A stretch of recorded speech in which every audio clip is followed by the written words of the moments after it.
Vous avez probablement déjà vécu cette scène. Chaque printemps, vous poussez votre chariot dans les allées d'une jardinerie française, attiré par des plantes magnifiques, pleines de promesses dans leurs petits pots en plastique. Vous les ramenez chez vous, vous les installez fièrement dans vos jardinières, sur la terrasse ou le balcon, et dès le mois de juillet, le spectacle commence à se gâter. Les feuilles jaunissent, les fleurs se font rares, et la plante dépérit lentement. Votre premier réflexe est de culpabiliser. Vous vous dites que vous avez oublié d'arroser, ou au contraire que vous avez trop eu la main lourde, que votre terreau n'était pas le bon, ou tout simplement que vous n'avez pas la main verte. Laissez-moi vous arrêter tout de suite. Ce n'est pas de votre faute. Le véritable problème ne vient pas de vos soins, mais du choix initial des plantes. Personne en magasin ne vous explique la différence cruciale entre une plante dopée en serre pour déclencher un achat coup de cœur et une variété naturellement armée pour prospérer durablement dans le volume restreint d'un contenant en climat français. Le marché horticole traditionnel n'a d'ailleurs aucun intérêt économique à ce que vos plantes survivent d'une année sur l'autre, car votre renouvellement printanier constitue leur modèle de revenu. Aujourd'hui, nous allons briser ce cycle de dépenses inutiles. Dans cette vidéo, nous allons analyser comment transformer radicalement votre approche du jardinage hors sol en France grâce à une sélection de plantes vivaces robustes et parfaitement adaptées. Fini les promesses miracles de végétaux qui pousseraient sans aucun effort. Nous allons parler de techniques concrètes et de choix botaniques stratégiques pour obtenir des potées généreuses qui s'embellissent au fil des saisons. Nous explorerons d'abord une classification logique selon nos climats régionaux, du littoral méditerranéen aux hivers de l'Est. Ensuite, nous passerons au crible les meilleures variétés adaptées à notre territoire, avant de détailler une méthode de plantation rigoureuse étape par étape. Enfin, vous repartirez avec une feuille de route saisonnière ultra pratique pour anticiper les besoins de vos contenants sans y passer tous vos week-ends. Installez-vous confortablement, préparez de quoi noter et examinons ensemble comment structurer vos espaces extérieurs. Pour réussir ces cultures en pot en France, il est indispensable de s'affranchir des conseils trop génériques et de comprendre les réalités de nos microclimats. Contrairement aux idées reçues, la culture en contenant amplifie les stress climatiques. La terre y chauffe plus vite en été et le gel y atteint les racines beaucoup plus rapidement en hiver. Le premier outil de décision est la zone de rusticité européenne. En France, nous naviguons principalement entre la zone 7, climat semi-continental de l'Est, de l'Auvergne ou des Ardennes, avec des gels pouvant atteindre 15 degrés Celsius, et la zone 9 ou 10, littoral méditerranéen et corse, où le gel est rare mais la sécheresse estivale est intense. La zone 8 englobe une grande partie du bassin parisien, du centre et de l'ouest océanique. Avant d'acheter, vérifiez toujours cet indice de résistance au froid, car une plante en pot perd l'équivalent de 2 zones de rusticité par rapport à la pleine terre à cause de l'exposition du contenant au vent glacé. Le second critère fondamental est l'exposition lumineuse et la gestion de l'évaporation. En plein soleil, sur une terrasse orientée plein sud à Lyon ou à Toulouse, l'évaporation est maximale. Il faut alors privilégier des plantes dotées de mécanismes de régulation de l'eau, comme des feuillages argentés, duveteux ou charnus, qui limitent la transpiration. À l'inverse, pour les balcons ombragés, l'enjeu principal est le drainage pour éviter l'asphyxie racinaire due à la stagnation de l'humidité automnale. Enfin, le choix du contenant dicte la vitesse de croissance et la pérennité du système racinaire. Les pots en terre cuite poreuse favorisent les échanges gazeux et conviennent parfaitement aux plantes de climat sec, tandis que les bacs en bac plastique ou en résine, plus étanches, préservent la fraîcheur indispensable aux végétaux de sous-bois. Une bonne classification de départ consiste donc à séparer vos espaces en 3 catégories claires: la zone aride, plein soleil, substrat drainant, pot en terre cuite; la zone de transition, mi-ombre, humidité moyenne, contenant standard, et la zone fraîche, ombre, terreau riche, rétention d'eau maîtrisée. Passons maintenant à l'analyse détaillée des variétés les plus performantes pour le territoire français, avec leurs exigences spécifiques. Pour les situations de plein soleil et de forte chaleur, 3 plantes se distinguent nettement par leur résilience. L'échinacée, notamment la variété Echinacea purpurea magnus, offre une excellente tenue face aux étés de plus en plus chauds du bassin parisien ou de la vallée du Rhône. Son grand avantage réside dans sa racine pivotante, qui tolère très bien les substrats séchants. Son inconvénient est une sensibilité aux limaces au démarrage printanier. Elle demande un terreau enrichi de compost, mais très poreux. Ensuite, l'agastache, comme Blue Fortune, est une merveille pour les balcons urbains. Elle supporte la réverbération des murs, mais exige un drainage absolu en hiver. L'excès d'eau stagnante dans un sol lourd est sa principale cause de mortalité sous nos latitudes. Enfin, la lavande, particulièrement Lavandula angustifolia Munstead, reste une valeur sûre, à condition de bannir les arrosages réguliers à calendrier fixe. Son secret réside dans le cycle d'arrosage dit sec-mouillé. On attend le dessèchement complet du substrat avant de saturer la motte, ce qui reproduit les conditions du bassin méditerranéen. Pour les zones ombragées ou les cours intérieures fraîches, deux autres profils s'imposent. L'Osta, la variété Patrio, avec ses larges lisières blanches est idéale. Illumine les coins sombres. Cultivée en pot surélevé, elle échappe plus facilement aux attaques destructrices des escargots. Elle demande un terreau lourd, riche en humus, et un arrosage régulier pour maintenir une fraîcheur constante, sans pour autant noyer les racines. Les Euchères, Euchera, quant à elles, sont indispensables pour leur feuillage persistant, aux teintes pourpres ou caramel. Elles ne nécessitent que très peu d'engrais. Un excès d'azote ferait verdir leur feuillage et affaiblirait leur silhouette compacte. En hiver, toutes ces vivaces nécessitent une surveillance simple. Réduisez drastiquement les arrosages et, dans les régions de l'Est et du Nord, protégez le corps du pot avec du papier bulle ou de la toile de jute pour préserver le système racinaire des gelées prolongées. Pour concrétiser ces choix, l'action commence dès la jardinerie avec une inspection rigoureuse du matériel végétal.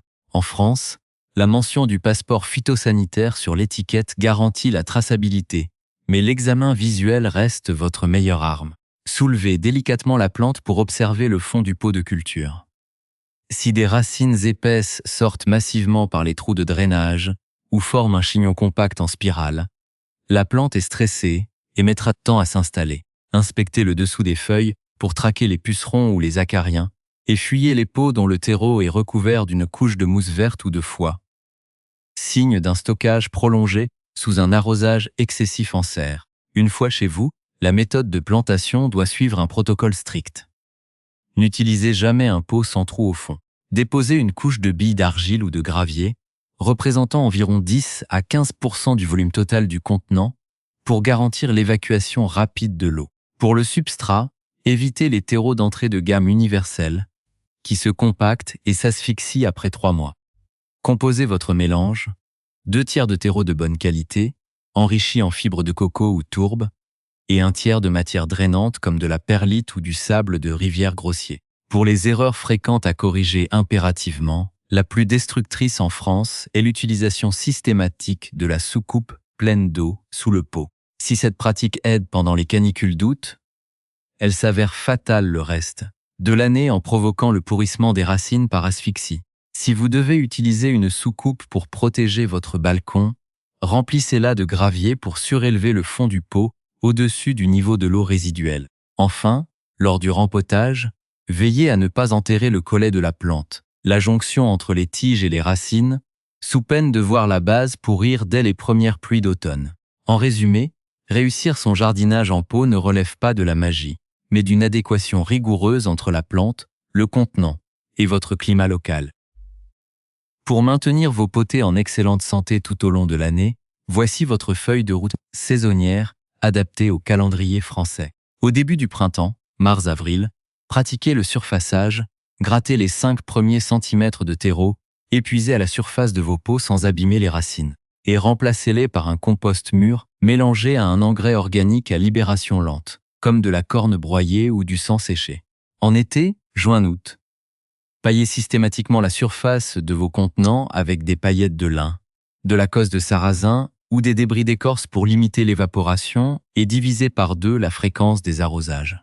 En automne, octobre-novembre, nettoyez les feuillages secs, retirez les soucoupes pour éviter la stagnation de l'eau de pluie et rassemblez vos pots le long des murs de la maison pour gagner de précieux degrés. En hiver, décembre-février, réduisez l'arrosage au strict minimum. 1 fois par mois suffit amplement si le pot n'est pas exposé à la pluie. et surélever les pots sur des petits cales en bois pour couper le contact direct avec le sol gelé. Cette approche logique vous permettra de capitaliser sur vos plantes d'une année sur l'autre, tout en observant la biodiversité locale revenir s'installer sur votre balcon ou votre terrasse. Pour adapter au mieux nos prochains sujets et vous proposer des conseils toujours plus pointus et réalistes pour vos extérieurs, j'ai besoin de vous. Écrivez dès maintenant dans les commentaires votre département français ou votre région, ainsi que l'exposition principale de votre espace extérieur, nord, sud, est ou ouest. Partagez vos retours et échangeons ensemble juste en dessous de cette vidéo. Pour bâtir un jardin en pot qui traverse les saisons sans encombre, il est indispensable de s'affranchir des conseils horticoles génériques et de cartographier précisément les réalités climatiques de notre territoire. En France, la culture en contenant agit comme un amplificateur de climat. Le volume de terre limité expose directement le système racinaire aux variations thermiques. Les racines subissent le gel de plein fouet en hiver et souffrent d'une surchauffe racinaire intense lors des vagues de chaleur estivale. Notre premier outil de pilotage est la carte des zones de rusticité européenne, qui segmente le territoire selon les températures minimales moyennes. En schématisant, la France se divise en 4 grands profils. Le quart nord-est et les zones de moyenne montagne, Auvergne, Jura, Vosges, se situent en zone 7 et 7B, où le thermomètre peut chuter sous les 15 degrés Celsius. Le bassin parisien, le centre et le nord s'inscrivent en zone 8A, tandis que la façade atlantique, adoucie par l'océan, bénéficie de la zone 8B, jusqu'à 9 degrés Celsius. Enfin, le littoral méditerranéen et le littoral basque atteignent les zones 9 et 10, où le gel est anecdotique, mais où la sécheresse atmosphérique et l'ensoleillement sont redoutables. La règle d'or pour le jardinier urbain ou de terrasse est simple. En pot, une plante perd systématiquement l'équivalent de 2 zones de rusticité. Si vous habitez à Strasbourg, zone 7, une plante achetée doit afficher une rusticité de zone 5 pour passer l'hiver dehors sans protection lourde. Au-delà du froid, c'est l'équation de l'ensoleillement et du type de contenant qui dicte la réussite. Sur une terrasse exposée plein sud à Lyon, Marseille ou Bordeaux, la réverbération des dalles ou des murs en béton crée un microclimat aride. Les pots en terre cuite traditionnels, bien que hautement esthétiques et respirants, y accentuent l'évaporation de l'eau à travers leurs parois poreuses. Dans cette configuration, il faut impérativement retenir des végétaux dotés de protection naturelle contre la déshydratation, comme des cuticules cireuses, des feuillages duveteux ou des tissus succulents, et accepter d'arroser généreusement, mais de manière espacée. À l'opposé, les balcons orientés au nord ou à l'ombre de grands bâtiments parisiens subissent une humidité stagnante prolongée à l'automne. Le terreau y met du temps à sécher, ce qui expose la plante à l'asphyxie racinaire et au développement de maladies cryptogamiques. Pour ces zones fraîches, l'utilisation de bacs en résine ou en plastique double paroi permet de stabiliser la fraîcheur du substrat sans porosité excessive, mais exige en contrepartie une incorporation massive de matériaux drainants dans le substrat. On distingue ainsi une classification logique des potées en 3 catégories d'entretien. Les plantes de xérophytisme, lavande, agastache, sédum, qui exigent un drainage total et un stress hydrique contrôlé. Les plantes de mi-ombre équilibrées, salvias, échinacées, qui demandent une régularité d'apport sans excès. Et enfin les plantes de sous-bois, hostas, euchères, qui réclament une fraîcheur constante et une protection absolue contre les rayons directs du soleil de l'après-midi. Entrons maintenant dans une analyse rigoureuse des espèces phares les plus courantes sur notre territoire, afin de comprendre comment leurs caractéristiques biologiques dictent leur comportement dans vos pots. En tête de liste pour les situations de plein soleil, l'échinacée, notamment Echinacea purpurea manus, et la lavande, Lavandula angustifolia Munstead, illustrent parfaitement la différence entre une gestion de pleine terre et une gestion hors sol. En pleine terre dans le bassin parisien ou la vallée du Rhône, l'échinacée doit se frayer un chemin à travers des sols souvent compacts, argileux et asphyxiants en hiver. En pot, vous contournez totalement cet obstacle en lui offrant un substrat léger. Sa structure rigide résiste magnifiquement aux courants d'air des balcons en hauteur. Son seul point faible réside dans son démarrage printanier. Les jeunes pousses sont un aimant pour les limaces locales. Quant à la lavande Munstead, l'erreur classique des jardiniers français est de l'associer à un terreau universel trop riche. Cette variété compacte, originaire des sols calcaires et rocailleux de Méditerranée, a besoin d'un stress hydrique pour stabiliser son port.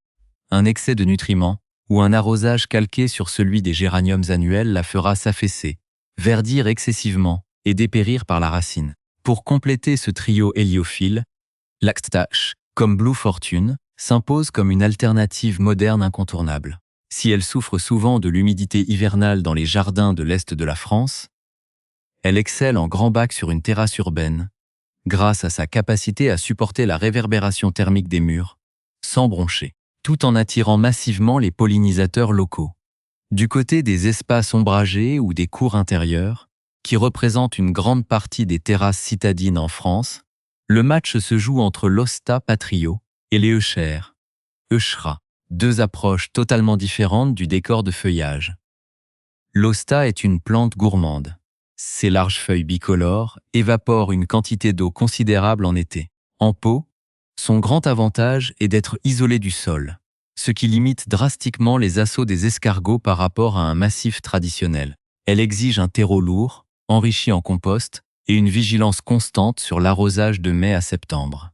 L'Euchère, en revanche, est la reine de la subtilité et de la résilience. Des variétés comme Palace Purple ou Caramel offrent des teintes persistantes même au cœur de l'hiver, lorsque le reste du balcon est nu. Contrairement à l'Hosta, l'Euchère déteste les excès d'engrais, qui dénaturent la couleur de ses feuilles et provoquent l'allongement disgracieux de son collet. Enfin, pour structurer verticalement vos compositions, sans risquer l'effondrement au moindre coup de vent de fin d'été, la Salvia caradona, sauge vivace, surpasse toutes les attentes. Ses tiges sombres et érigées restent impeccables sans tutorage, demandant simplement une taille drastique après la première floraison de juin pour déclencher une seconde vague de couleurs en septembre. Le critère de choix pour le jardinier français repose donc sur ce compromis, accepter la gourmandise en eau d'un Hosta pour un impact visuel immédiat, ou privilégier la sobriété structurelle d'une sauge ou d'un sédum pour minimiser les interventions estivales.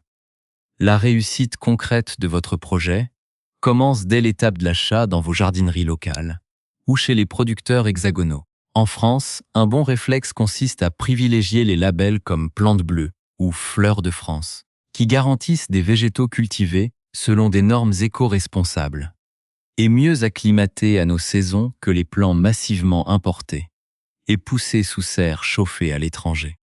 Devant l'étal, retournez le pot pour inspecter les trous de drainage. Si un chignon de racines blanches tapisse le fond de manière compacte, la plante est bloquée dans sa croissance et mettra des mois à s'installer.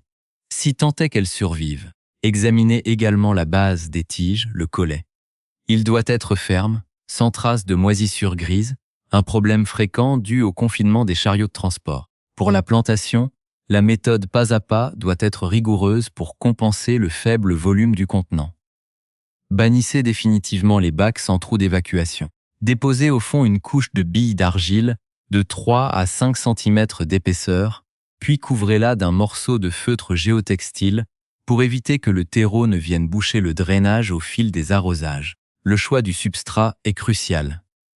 Un bon terreau pour vivaces en France doit contenir de la tourbe blonde ou des fibres de bois pour la structure, et du compost pour nourrir. Pour vos plantes de soleil, lavande, agastache, sauge, coupez ce mélange à hauteur de 30% avec du sable de rivière à gros grains ou de la pouzzolane fine. Cela garantit une porosité maximale, indispensable pour supporter les hivers pluvieux de la moitié nord du pays. L'arrosage est l'exercice où se concentrent les plus grandes erreurs des jardiniers français. La pire habitude consiste à verser un verre d'eau tous les 2 jours pour maintenir la terre humide. Cette pratique humidifie seulement la surface, laissant les racines profondes mourir de soif, tout en favorisant le développement des moucherons de terreau. La bonne méthode est l'arrosage copieux, jusqu'à ce que l'eau s'écoule par le fond du pot, suivi d'un séchage complet du substrat sur plusieurs centimètres pour les plantes de climat sec. Côté fertilisation, oubliez les engrais chimiques liquides à action rapide qui brûlent les racines en pot et lessivent le sol. Privilégiez des granulés d'engrais organiques à décomposition lente, comme du compost de fumier de cheval ou des bouchons de cornes torréfiées, à incorporer en surface en mars et en septembre. Concernant les parasites européens, le pot offre une excellente protection naturelle, mais surveillez les attaques de pucerons verts au printemps sur les jeunes tiges d'échinacées. Au lieu de courir acheter un produit de synthèse, pulvérisez une solution simple. Une cuillère à soupe de savon noir liquide, dissoute dans 1 litre d'eau tiède. Pour les otiorynques et petits coléoptères nocturnes, dont les larves dévorent les racines des euchères en automne. La solution biologique la plus efficace sous notre climat consiste à arroser le pot avec des nématodes bénéfiques, disponibles en sachet. Une méthode propre, ciblée et redoutablement efficace. Nous y voilà. En choisissant des plantes vivaces adaptées aux réalités de nos régions, plutôt que de céder aux sirènes des annuels jetables, vous reprenez le contrôle de votre budget et de votre temps. Le jardinage en pot en France n'est pas une lutte permanente contre la nature. C'est un exercice d'observation et d'anticipation. Pour vous accompagner concrètement tout au long de l'année, voici votre checklist saisonnière incontournable. Pensez spécifiquement pour le calendrier et les conditions de l'hexagone, Mars, le réveil du substrat. Pratiquez le surfaçage de vos grands bacs. Grattez les 5 premiers centimètres de terreau usé en surface sans blesser les racines de vos euchères ou échinacées. Et remplacez-les par un mélange de terreau neuf et de compost mûr, avril. La nutrition organique. Apportez une poignée de cornes broyées ou de sang séché à la surface de vos pots de géranium rosane et de sauge caradonna pour soutenir le démarrage de la végétation sans risquer de brûler les radicelles. Mais la prévention anti-limaces. Installez des barrières physiques, comme des colliers de cuivre ou du marc de café, autour de vos podostas patriotes naissants pour bloquer les gastéropodes, particulièrement actifs lors des seins de glace et des pluies printanières. Juin. La taille de structure. Dès la fin de la première floraison de votre Salvia caradonna, rabattez les tiges florales fanées juste au-dessus du feuillage de base pour stimuler une seconde vague de fleurs spectaculaires pour la fin de l'été. Juillet-août. Le bouclier thermique. Paillez la surface de tous vos contenants avec 3 cm de paillettes de lin ou de cosses de sarrasin. Cela limite l'évaporation due aux canicules et vous évite la corvée d'un arrosage quotidien. Octobre. Le nettoyage sanitaire. Supprimez les parties sèches de vos vivaces, à l'exception du Pseudium autumn joy, dont les têtes roussies resteront graphiques tout l'hiver, et retirez définitivement les soucoupes pour empêcher l'eau des pluies d'automne de stagner. Décembre. La mise en sécurité. Dans les régions intérieures ou de l'Est, enveloppez le corps de vos pots les plus exposés au vent froid avec du voile d'hivernage ou de la toile de jute, et surélevez-les avec des cales en bois pour les isoler du sol gelé. En appliquant cette méthode, vous constaterez rapidement que votre extérieur travaille pour vous, et non l'inverse. Vous allez enfin pouvoir vous installer sur votre terrasse en juillet, un verre à la main, pour observer un écosystème miniature qui prospère grâce à des choix botaniques intelligents. C'est cela, le vrai jardinage durable. Pour nous aider à orienter les prochains épisodes et partager nos expériences régionales, dites-moi tout dans les commentaires. Quel est votre département ou votre région horticole? Et quelle est la plante de cette liste que vous allez tester sur votre balcon ce printemps? On se retrouve juste en dessous pour échanger.